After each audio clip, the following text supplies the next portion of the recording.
Welcome to Business First TV. My name is Tino. On today's show, we've got James Duffy from Callaways. He's going to be telling us all about the estate agency, how it works and why it works today. James, welcome to the show. Thank you. Morning. Good morning. How are you? I'm well, thank you. Yes. Was it a good trip up? Yeah, it's a lovely trip up. Lovely day out there. It's warm, isn't it? It's going to be a hot one today. Tell me about Callaways. I mean, you guys have been around a little while. Yes, yeah, been around quite a while. I've been there 5 years. I've been in the industry about 18 years. And it's a family-run business. And we pride ourselves really on our unique selling point being our people. Now, I know that Callaways has been there quite a long time now, hasn't it? Yes. Do you know roughly how long they've been there? Since 1935, but that's when the brand was started. Yeah. Callaways does rentals as well as freehold sales. Yes, we do. Yeah. We also are involved with land as well as a business. What, so you source land for people? We do, yes. We have a team that does that. So they cross over with us within the estate agency brand as well. Yep. Okay. Yeah. And looking at your properties, do you find that how is the current market when it comes to property? Are you quiet at the moment? Are you busy? Are people buying? People renting more? Well, there's a real mixture, especially because obviously working in Brighton Hove, there is a big rental market, but there is a demand for people wanting to buy. People are holding back because of various different economic reasons, but there is a demand for good properties that are priced correctly. Yeah. Tell me, is the UK market? Is for UK the only place that people actually buy and sell properties? So in such a wide range, because other countries don't seem to bother buying property; they tend to rent a lot more. That's right. Yeah. Why is that? Why do you think it is? There is a lot of I think there's a lot of stigma around just renting and not buying, and people feel that if they're not a homeowner, then they haven't quite achieved what people think they should achieve. Wow. We deal with a lot of people from Europe, so we're surrounded by people that actually are more inclined to rent, and they're not so fixated on that. But generally, people want to buy. Yes. Yeah. Fantastic. I remember buying my first property, little one-bedroom flat ages ago, a long time ago. How is the property market going? It's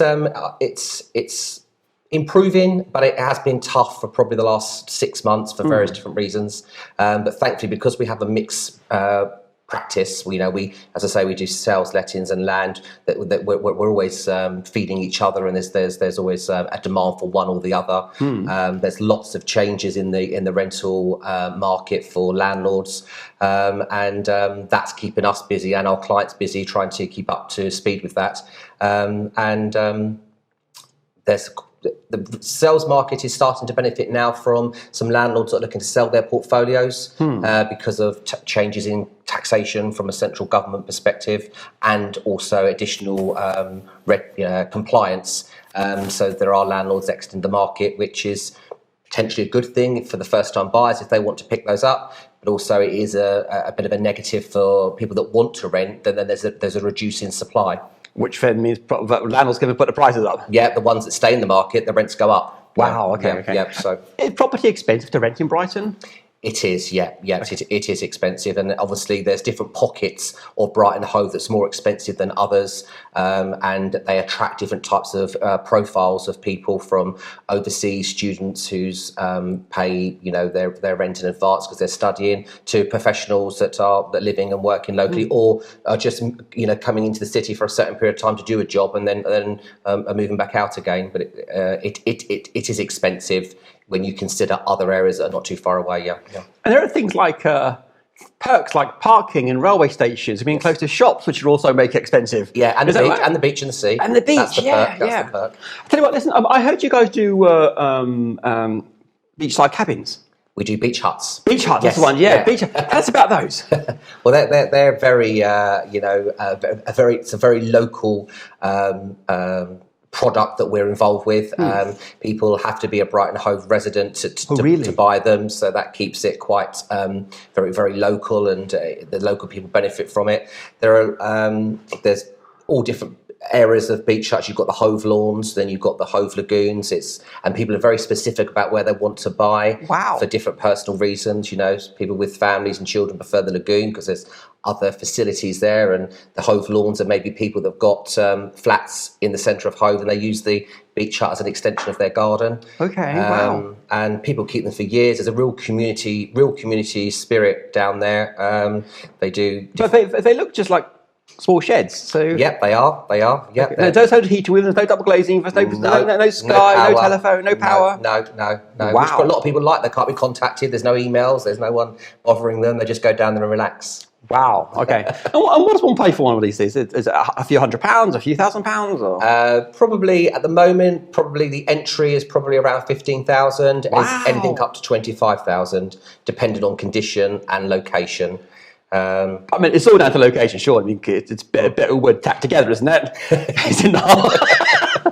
Some people have always wanted to have a beach hut, and they've come into some money, or they've compromised on other holidays. It's not always people that have got a lot of money. They've made compromises to have a beach hut for their family, their grandchildren, and we're probably going to get emails saying we don't know what we're talking about. We don't know what we're talking about when it comes to beach huts and so on. But yeah, I think they're fantastic. I think it's a lot of money for a bit of wood, and it is. You can always walk down the beach if you want to, and yeah. But people love them. Tell me about Callaways as a business. How do you guys market yourselves? I mean, I know you guys do your properties. So every time you market a property, you're marketing yourselves as well. But yes. as a business, is that all you do, or do you have a marketing strategy?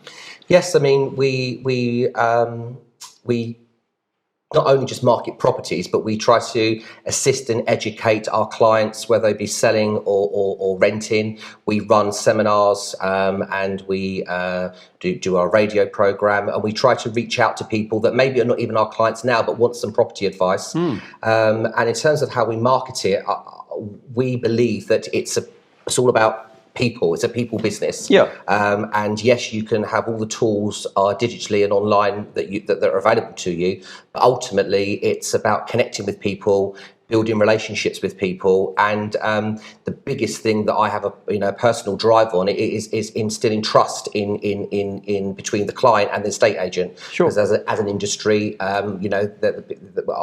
we have struggled for people to obviously trust estate agents, and I'm pleased to say that near enough all of our work comes from referrals. A lot of our clients that are our landlords have been with us for, in some instances, over 10 years. Wow. So that to me shows that my team are our biggest asset. And they're the ones that make sure that we retain and look after our clients and expand our portfolios. Let me ask you about the educational stuff you mentioned just now. What does that mean? What is it you do? You say you do seminars? Yeah. Well, first of all, it starts with our team. All of our team are either qualified to work in the division they work in, or they're working towards it. And then the experienced colleagues then take part in landlord seminars or just general seminars about property on certain topics. That can be advising clients on the latest piece of legislation that's being released that's going to affect them.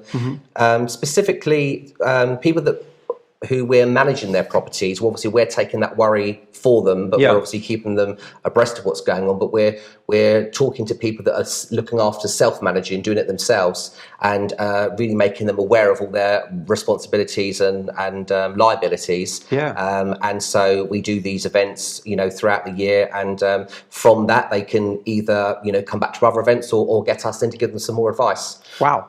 Yeah. Tell us about your radio show. What's that about? Radio show. A radio show. Yeah, wow. we do again. It's a local radio station in Brighton Hove, Radio Reverb, and we have a monthly property show where we have a mixture of guests. Heather, who you spoke about earlier, she is the presenter who coordinates it all, and then she will have different people come in, from local councillors to developers, people that deal with selling boats. I go on every month, and I give a lettings legal update to help people overcome some questions they have. We have landlords that ask questions through to Heather, and I answer them on the show, so people can be a little bit interactive. So people ring in while you're there? No, they are get sent into us beforehand, and then Heather asks me the questions while I'm there. Okay. Yeah, Fabulous. Yeah. We should do a show where people ring in. Preferably not recorded. So that's really, we're trying to, that shows about really trying to, and we talk about beach huts as well, because that's a very local thing. So we try to have a cross section of guests that are very much about Brighton Hove and all what the city has to offer, really. I mean, just going back to the beach huts, they must go really quick. I mean, you must have a waiting list of people waiting for them. Yes, but the thing with beach huts is people are very specific. So, you know, they'll give you, I want between 1 and 50. I want between 100 and 160, because they're walking up and down the promenade. It depends where they live. It depends where they think they want to park their car if they live a bit further out, or the access to the beach, or the toilets, so although they might go quick, there's only maybe a certain section they would even consider buying, and the current, once you buy a beach hut, you have to retain it for 3 years. Brighton Hove Council won't necessarily let you change the swap the license to somebody else unless there's specific circumstances. So again, they're not churned over all the time. Okay. If people, you mentioned earlier on compliance. Yes. People who are watching today, what sort of things should they be thinking about? From a lettings perspective, they need to be thinking about if they are setting up their tenancy correctly at the very beginning, because what the government have brought in, in recent years, and there's been a lot in 2019 already, is if landlords aren't providing their tenants with specific information before the tenancy starts, and there's a whole list of things, they can't do it later on. They have to have done it before they started the tenancy, and if they don't do it, and later on they need to get the property back, the courts may not allow them to get the property back because they haven't gone through the right process at the beginning. There's a lot of protection on tenants, which is completely right. We need to make sure that tenants have got a good, safe home, and there's lots of layers now of compliance. It's not just about doing it; it's about when it was done. And so really, landlords that are doing it themselves need to have a very robust systemization and processes in place to follow up. Because one example, if a tenant speaks to a landlord once they've moved in with a maintenance issue, they've actually only got 14 days to respond to that tenant, to give them an adequate response about how they're going to deal with that maintenance issue. And if you're managing it yourself and you're on holiday and you're not picking up those things, there could be consequences. That's just one example. Yeah. And of course, they can always just give it to you and let you manage it, because absolutely, that's what you do. That's it. I mean, we're the professionals. We spend hours being trained up, throughout the year. So it's all very easy when nothing goes wrong. But when it goes wrong, it's the consequences are high in terms of there's fines, and there's now banning orders for landlords, and there's a rogue landlord database that landlords can be put on. So I wouldn't want to wait to get to that stage to find out if I've done it wrong or not. So, How do people find out more? So obviously, we're on social media. We're on Facebook. We're on Instagram. Callaways website, www.callaways.co.uk. Obviously, come in and see us at 59 Church Road, Hove. We really like to see people sit down, have a coffee, have a chat, and sign up to maybe come to one of our seminars, and we can meet you and give you some advice. Fantastic. Thanks for coming and sharing today. Thank you. Cheers. So, guys, if you are looking to either rent or buy, or want some proper advice on lettings, then check out Callaways. Their address is just down here. Thanks for watching.